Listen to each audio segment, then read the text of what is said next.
porque um dos grandes males do TDAH e dos transtornos gerais é a nossa inferioridade. A gente acredita ser inferior aos demais. Hoje a gente está vivendo no Brasil uma epidemia da loucura. Todos querem ser loucos, mas não era bem assim.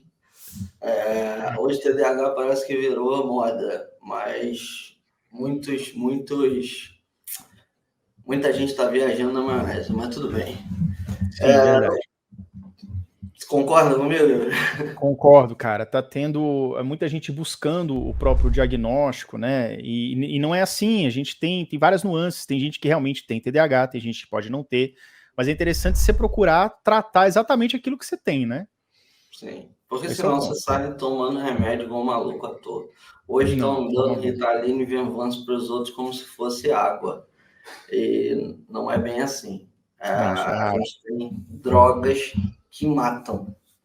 Mas, enfim, eu nasci numa família muito pobre, com muita dificuldade, literalmente, e não entendia porque eu era diferente.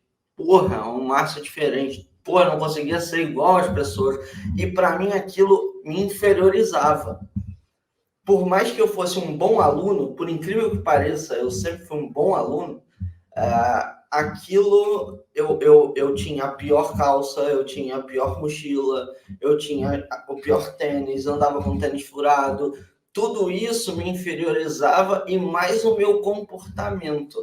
Eu tinha um comportamento na defensiva o tempo todo e um comportamento de não estar presente grande parte do tempo, não estar ali grande parte do tempo. E eu tinha muita tristeza em mim e eu não entendia por que tanta tristeza, por que tanto choro. Eu chegava aí 2, 3 vezes no hospital num dia, eu achava que eu estava morrendo, porque achava que eu ia morrer, achava que as coisas estavam, eu achava que eu tinha problema no coração, achava que eu tinha um monte de coisa. Eu ia para o Rocha Maia, o hospital no Rio de Janeiro, cara, eu sem sacanagem, eu pegava 3 plantões do Rocha Maia, plantão da manhã, plantão da tarde, plantão da noite, dessa loucura. Tu sentia um não pertencimento, sentia um estresse, uma tristeza, como é que era isso? A gente... Bom, primeiro, eu tenho transtorno bipolar como base geral, o TDAH, o DM, que é um tipo de depressão maior, e síndrome do pânico. Então, são várias questões. Essas questões, as doenças, essas condições... Transtornos psiquiátricos e tudo, né? Esses transtornos, eles são ou a vida nos coloca neles por excesso de carga emocional negativa, vira uma proteção, ou você nasce assim, ou você nasce com a estrutura. Então, eu me senti diferente e achava que eu estava morrendo, por quê? Sensação de irrealidade. Parece que o mundo é irreal e parece que você não está no mundo. Você não consegue entender direito o que está acontecendo à sua volta. O mundo começa a entrar o mundo, eu gosto de ver, o mundo parece uma gelatina. Fica tudo meio gelatinoso na minha vista. Eu começo a entrar em desespero, o coração dispara, a mão começa a suar, eu começo a ficar com a boca seca, começo a tremer, e entram os processos da síndrome do pânico. Eu entro em pânico por causa daquela estrutura que me derruba no transtorno bipolar, a estrutura me machuca e eu entro numa parada de pânico, além do TDAH contaminando a minha cabeça o tempo todo com a inferioridade. E muita gente não acha que o TDAH é só uma estrutura de não tenho atenção. Porra, TDAH é muito mais que isso. Muito mais, cara. Oi? Muito mais. Ele impacta seus processos cognitivos, impacta a retenção da atenção, memória operacional. você inicia a tarefa, você tem vontade de iniciar, você vai adiante, você abre o livro, mas simplesmente em poucos minutos a sua atenção escorre igual a água escorre das mãos, assim, é terrível, entendeu? Perfeito, perfeito o que você falou. O TDAH, ele tem N problemas, mas todas as doenças, todas as doenças, não gosto de chamar de doença, mas todos os transtornos, eles têm um lado positivo e um lado negativo. E eu comecei e era engraçado, Yuri, porque o Rocha Maia, que era o hospital que eu ia, sempre achando que eu estava louco, achando que eu ia morrer, achando que tudo ia acontecer, que eu ia, enfim, morrer a qualquer momento. Sim. Do outro lado da rua, literalmente, cara, literalmente, quem conhece Rio de Janeiro, do outro lado da rua, você atravessa a rua, você tem o Instituto Felipe Pinel, que é um hospital de tratamento psiquiátrico. Então, eu tinha vários casos, várias entradas no Rocha Maia, até o dia que um médico falou: Márcio, você não tem nada no seu organismo, você precisa atravessar a rua e entrar no Instituto Felipe Pinel. Lá eles vão te ajudar. E lá, cara, eu comecei a entender. Eu primeiro entendi a síndrome do pânico, entendi o TDAH, o transtorno bipolar. Você foi diagnosticado mais ou menos nessa época, assim? Quantos anos? Tem ideia? 16 anos. Com Certo. 16 anos. Eu fui diagnosticado. E eu tive um agravante, que foi o uso de drogas, o uso excessivo de cocaína. Como é que foi isso? Foi na adolescência? Já começou e tudo? Eu comecei a usar cocaína com 14 anos. Então, comecei a fumar, usar cocaína e maconha pra caralho. E a maconha, ela é destrutiva para quem tem esse tipo de transtorno. Então, eu mudei e fui para o Instituto Felipe Pinel. Cheguei lá e comecei a entender o que eu tinha. O primeiro passo da vida é entender quem eu sou. Entender quem eu sou está muito relacionado a entender o que me cerca. Quais são meus limites e quais são os meus, o que eu posso tirar de benefício do que a gente diz sobre limite. E eu comecei a tentar entender, cara. Eu comecei a entrar numa de estudar e não só ir e tomar o remédio. Eu comecei com o remédio público, que era, não sei se você conhece, o Pondera e o Alprazolam, que eram remédios que a rede pública dava. Então foi o que dava. Fazem parte do Rename, né? Nem sempre os primeiros de primeira linha. Então, a gente sabe que, por exemplo, os psicoestimulantes Ritalina e Venvance não são fornecidos pelo SUS, né? Alguns municípios são, mas no Brasil todo não. Mas realmente, assim, o acesso que a gente tem nem sempre são os remédios mais indicados. Mas aí foi por assim que você começou, né, Márcio? Eu comecei com o que tinha na rede pública. E aí depois a Ritalina foi para a rede pública, né? Eu comecei a usar Ritalina, mas aí vem os problemas sexuais, que eu até te falei. A gente conversou sobre isso pessoalmente. A Ritalina, ela é extremamente destrutiva para o libido e para, literalmente, manter-se ereto, da melhor forma que você possa entender. Então, aquilo é destrutivo, e era destrutivo para mim. Então, a Ritalina, ela começou a me fazer muito mal. E os remédios que eu tinha, pelo menos, me controlavam. O Pondera controlava a depressão, o Alprazolam a ansiedade, né, o transtorno de ansiedade, e como um SOS para síndrome do pânico, e a Ritalina para segurar o TDAH. Você, TDAH, já teve medo de ser demitido? Muitos de nós têm muita dificuldade em se adaptar ao mercado de trabalho. Parece que a nossa maior preocupação é não ser demitido e não em crescer na carreira. Eu te entendo porque eu já passei por isso. E hoje sou uma pessoa com TDAH, bem-sucedida, que conseguiu reunir ferramentas que me ajudam no dia a dia para que tudo isso acontecesse. Eu vou te mostrar essas ferramentas no primeiro link da descrição. E era o que eu podia, era o que eu tinha. Hoje eu tenho o melhor tratamento do mundo. Hoje, meu Deus, hoje eu tenho Qual que é? Fantástico. Não, hoje eu tenho um tratamento que eu uso Venvance, Wellbutrin, que é um remédio para controle de bipolaridade. Bupropiona. Bupropiona, exatamente. Wellbutrin. Uso o Probalina, né? Probalina? Que é um remédio para esquizofrenia. Não, é o Pregabalina, eu acho. Pregabalina. Isso. Uso Alprazolam, uso Pinazan, que é também esquizofrenia. Virtuoso, que é o melhor antidepressivo hoje no mercado. É muita coisa. Lamictal, né? E lítio, e carbolítio.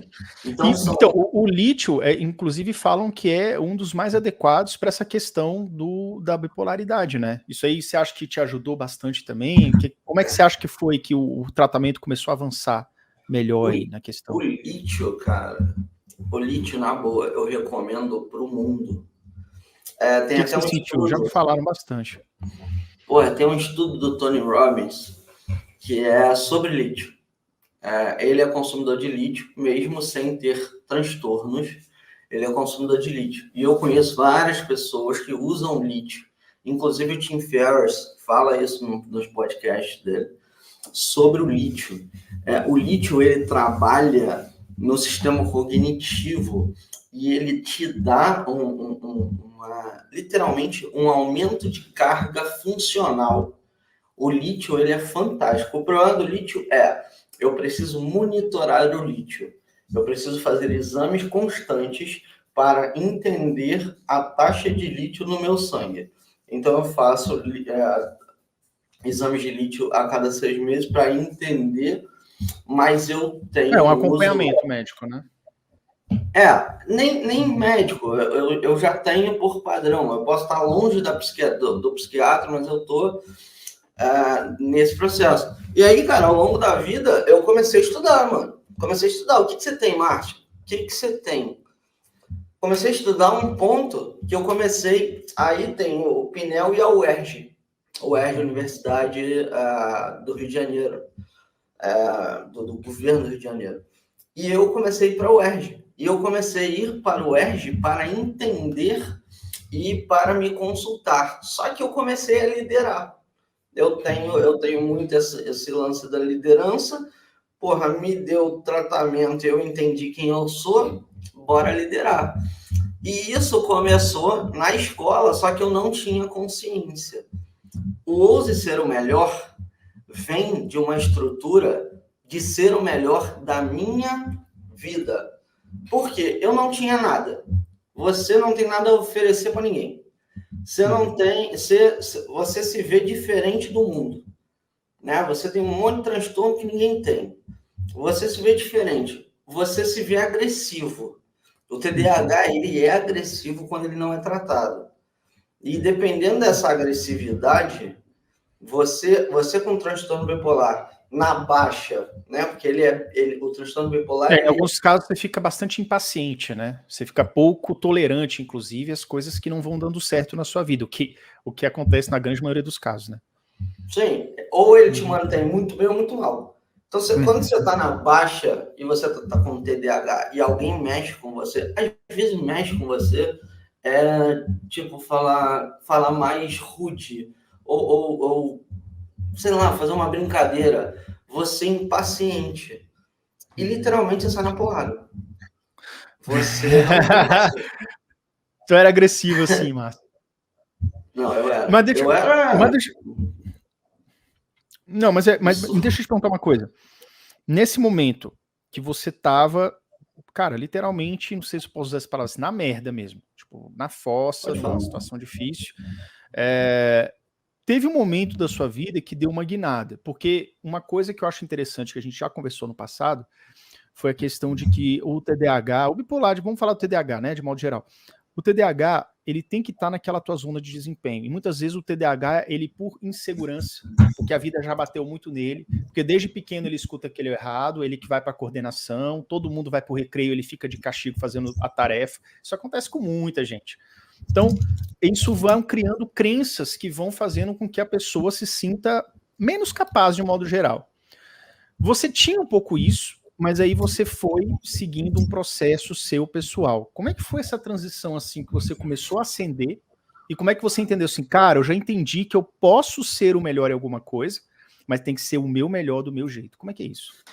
Cara, eu tinha muito lance da agressividade, né? Tipo, e tinha muitas questões que me isolavam, e aí eu comecei a entender uma coisa. Eu comecei a entender, Marcos, como é que... Cara, eu me lembro eu raciocinando, eu pensando assim, como é que você pode se destacar na vida? E aí eu lembro, eu sentei numa quadra de futebol, na quadra da escola, e eu comecei a olhar para um cara específico, como era o movimento dos pés dele, como era o movimento dele. Eu foquei no movimento, eu foquei no passo, eu foquei nos pés, e eu pedi para jogar, já mapeado. E o que aconteceu? Eu comecei a jogar e me tornei o melhor da escola, me tornei o melhor do mundo, daquele mundo, do meu mundo. Aí isso foi, eu entrei em alguns times e tal, enfim. Mas aí foi pro handball, fui pro basquete, fui jogar vôlei, aí tinha um problema de eu ficar, esse problema aí, de eu ficar depois da hora. Aí, como eu ficava depois da hora, eu peguei uma parada. Eu me tornei muito bom em matemática e física. Então, eu me tornei monitor de matemática e física. E isso me deu uma parada muito, muito boa, que era, eu podia almoçar na escola. Então, eu tinha um almoço garantido. Então, eu era monitor de matemática e física para poder comer. Só que tudo era modelo. Eu não criava do zero? Minha base de estudo era observação. Então você não era da teoria, você era observar e modelar. Observar e modelar. Observar e modelar. E um ponto que veio na minha cabeça, desde muitos anos, é: os aviões só têm asas porque os passarinhos voam. Esse ponto mexeu comigo. O avião só tem asas porque o passarinho voa. É uma modelagem, né? É uma modelagem, né? É um modelo. Então, o que eu preciso fazer? Modelar o melhor. Sempre. E aí, sempre que eu modelei o melhor, eu me tornei o melhor. Em várias áreas da minha vida. E isso foi se perpetuando na minha vida. E isso me ajudou a me conhecer. A conhecer quem é Márcio. Né? E ir me desenvolvendo na vida. Então, eu não fui um cara de estudo, eu estudei até a 8ª série, mas segui, depois fiz um supletivo, uma coisa meio cambalacho. Mas... Não, mas tem muita gente que consegue crescer bastante assim, mesmo sem o curso superior. Porque, por exemplo, eu fiz curso superior porque eu fui muito teimoso, cara. Hoje, se eu pudesse voltar no tempo, eu jamais teria feito. Eu demorei 4 anos para entrar na Universidade de Brasília e 8 anos para sair de lá. Foram 12 anos nessa brincadeira de curso superior. Então, quantos por cento da minha vida é isso? É tipo, sei lá, 20% da minha vida, se eu chegar até os 80, se Deus quiser. Então, assim, cara, é foda porque a gente fica batendo cabeça, dando murro em ponta de faca, e às vezes não precisa. Principalmente o TDAH. O TDAH, cara, ele é muito 880. Concorda, Márcio? Então, ou você tá no 80 ou você tá no 8, cara. E o 8 pra mim era a faculdade, o 8 era estudar, era pegar um monte de matéria chata, era decorar coisa pra fazer prova. Sofri demais, cara. E não precisava. Hoje eu faço um negócio que, sinceramente, eu não uso nada. Um bom curso para TDAH não tenta te transformar em alguém que você não é, mas te ajuda a se conhecer e tirar proveito dos seus pontos fortes, para aí sim conseguir avançar na vida com potência máxima. Convido você a conhecer o Clube TDAH em Ação no primeiro link da descrição.